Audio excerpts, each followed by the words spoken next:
I had written 2 emails, one to Alan and Donna Smith that asked the trucker, and one to Women in Trucking. No one answered me at Women in Trucking. Alan and Donna Smith answered me, and they asked me to write the story there. I was technically past the bad part when I started writing the story. I was on a dedicated fleet. I was enjoying being solo for the first time. My loads are booked in advance. My dispatcher never bothers me. He works very well with his load planner. I just really didn't have a reason to complain. But the value was a person that's a civilian who's going into trucking and doesn't have any experience. You are like, oh my God, this is not how they train truck drivers. Now, the longer you're in trucking, you start going, haven't everybody? It's desensitizing people. We do it in TV. You know, we do it in this whole society with television and everything, you know, and the kids get used to seeing somebody blown up, and then they're, you know, they think that the cartoon character you can get blown up and you can get up like the cartoon character. When you desensitize people to something that's abnormal seems normal, okay? So when you talk to older drivers about the training stuff, they're like, they all have a story. When you talk to people that are not in trucking about what happens in training, they're like, oh my God, that's what? It's, if the general public ever took an interest of how truck drivers were trained on America's highways, the shit would hit the fan, okay? That's what we're trying to expose here.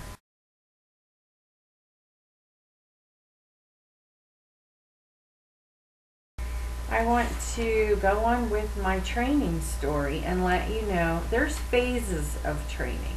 You should know when you go to your training carrier what their phases are. Do they have 35 days with a trainer and a team driving component? Do they have a team driving component that's 3 weeks, 6 months? Are they going to try to pressure you to buy a truck afterwards? If that's going to be the case, then you should understand how they do it. One carrier that I know that put you with they have really, I haven't heard too much problems with their trainers down on the field. Those are their official trainers, and then they put you out on a truck. But they say, well, you don't have to do phase 2 of training. You just do 35 days here at our little school, and then we give you your own truck. And you, in the phase 2, you either team up or you train. Now, stop for a second. 35 days and now you're going to be able to train another person?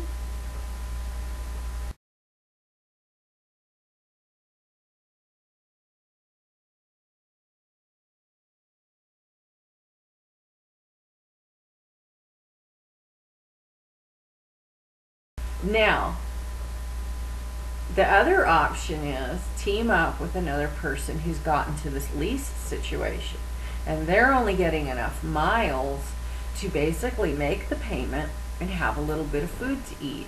Now, they're not going to tell you that until you sign the lease or the fleece owner-operator contract.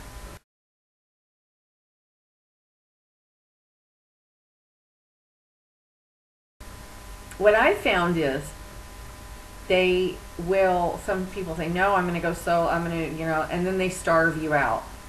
Starving out means they let you sit. They don't give you any miles. They let you sit there. They don't like to use that term, starve you out, but that's what the drivers call it. The industry calls it something else, but that's what it is basically.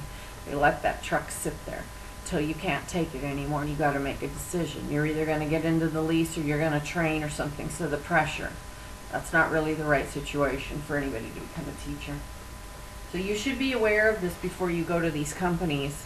If they've got a lease program, you're going to get pressured. Even though you say, I'm not going to do it, I'm not going to do it, you're going to get pressured in a way that you're going to have your back against the wall. And you're going to be, I got to do something here.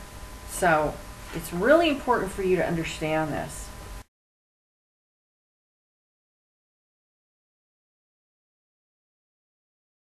You're going to meet people there who got a free workforce voucher on compliments of the American taxpayers, and they don't care about being truckers. They're just going to get a free ride across the United States. I haven't talked too much about the workforce vouchers, but that is another big, huge pork system of putting people out here that shouldn't be out here.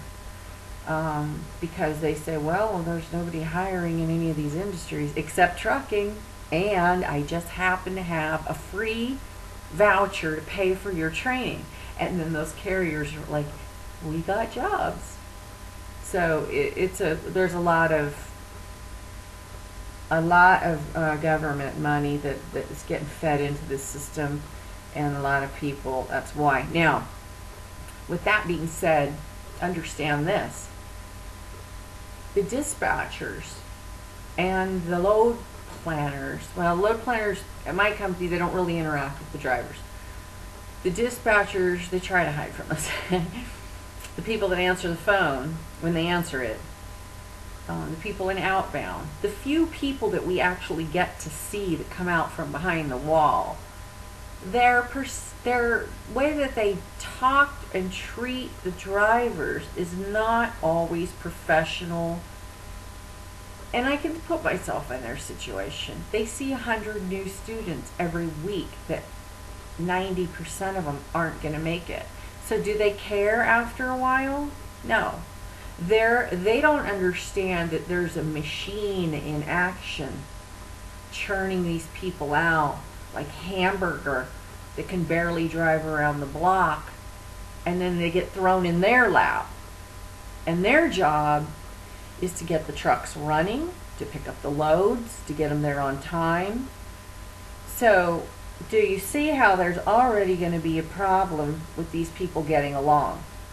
This person's job is to get the load there on time, and their labor force is less than serious.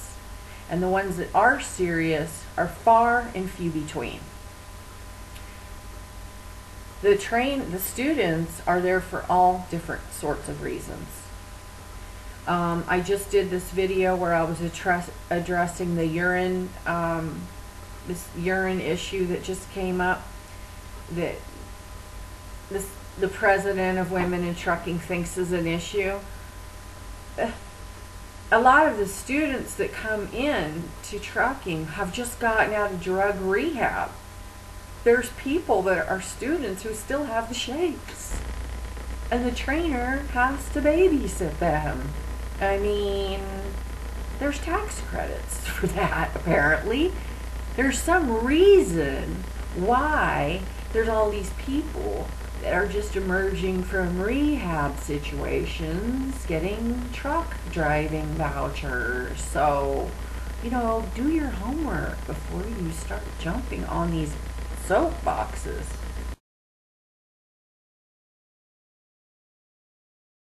You need to be detail oriented. You need to be a self-starter. You should be able to navigate and have some sort of sense of direction. I talk about this in my first few posts of my story. You should write legibly. It's going to make your life a lot easier if you write legibly the first time. Then you don't have to go back and do it a second time.